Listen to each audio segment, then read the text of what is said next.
paycheck was refined by the short tour. We were ready for our first big industry showcase, which was happening out in Los Angeles.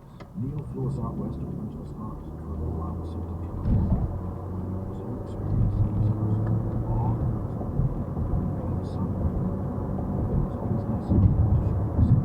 The showcase would happen on the Century Plaza Hotel. Neil had packed the place with record executives and businessmen. They weren't sure what to expect, but it's fair to say they weren't expecting Kiss. Soft rock was starting to become more popular at this time, and the bands that were on everyone's minds were acts like the Little River Band and John Denver. When we came out, their jaws dropped. By now we were used to this reaction, and we played it for all it was worth. It's what made it rock and roll, in some sense, scaring the suits. Neil loved it, but he realized we needed more exposure. Pretty soon he got us booked on a show called In Concert, which was hosted by Dick Clark. The other guests that night were Kool and the Gang and Melissa Manchester. That gives you some idea of how eclectic the rock and roll scene was at that time. There may have been bands who, before playing on these TV shows, mingled with the other bands and made friends. We weren't one of them. For starters, we were defiantly out of step with the times. The other thing that set us apart, though, was our makeup. We had to apply it ourselves, and it took a few hours, so the ritual of getting ready for the show actually prevented us from having much contact with the other bands. While we were getting ready for the show, Dick Clark came backstage to say hello to us. He shook our hands and wished us luck. To this day, he remains one of the classiest people I've ever met in the record business. I can't tell you how gratifying it was to be a young band and have Dick Clark treat us with respect.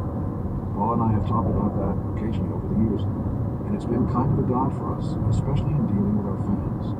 We tried never to be rude, never to turn away kids looking for autographs. Being polite backstage, though, didn't mean that we weren't going to tear the roof off the place when we finally got on stage.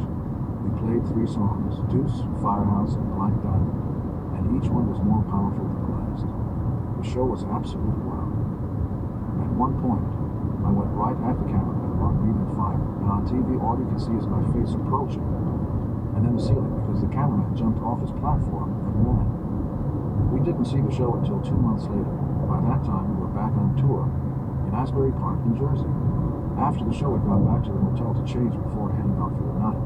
Someone turned on the TV set, and there we were, on national television. That whole first tour was a blur. We were making $75 a week, which was nothing, although it seemed like all the money in the world, since we were making and playing music.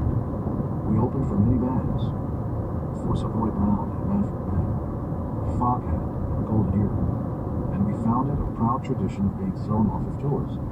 In part, this was because we would leave the stage a terrible mess when we were through with it. There would be fake blood all over, and parts of the set would be singed. Once while opening for Black Oak, Arkansas, I accidentally set a corner of their curtain on fire. Bands really wanted us off the tour, though, because they couldn't follow us. In theory, we were the opening act, they were the headliners. But when we were finished with the crowd, they would have a stunned, uncertain look in their eyes. There was no way to go on after us. We felt triumphant on tour, like we were on our way to the top, but we didn't forget the people who helped us, particularly our road crew. One guy named Paul Chavarria, my bass roadie, was a little tiny guy, no more than 5'5", but he could be an attack dog. Once Paul Stanley was trying to get into the arena, and a security guard wasn't letting him by, and Paul Chavarria just lit into this guard like nothing we've ever seen. Then there was Junior Smalling, a big black guy who worked as our road manager. A guy named Moose loaded Ace's guitar, and another guy, one of our drivers, lost his life years later when he swerved to avoid a family on the bridge.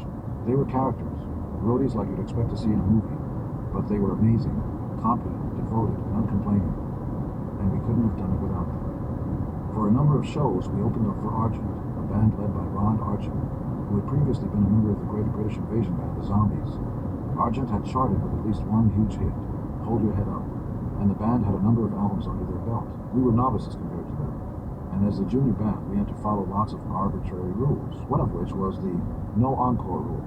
According to Argent, we could go out there and play only 8 songs, and then we had to close up shop. The only problem was that the audience wanted us for longer than that. Argent fixed that by shutting off our power after 8 songs. We'd be playing our hearts out, and the crowd would be screaming along, and then suddenly the lights would go dead. It would be demoralizing. During one show, our set went well as usual, and the audience was in a frenzy. We got to the end of our 8th song, and they were screaming as loud as they could, and we all braced for the lights to go dead. But they didn't. They stayed on. So we played an encore, and the crowd was still screaming. At that point, we didn't really have any more songs, so we actually went back and replayed some of the songs from earlier in the set. Finally, after the third or fourth encore, we came off, drenched in sweat, completely confused about our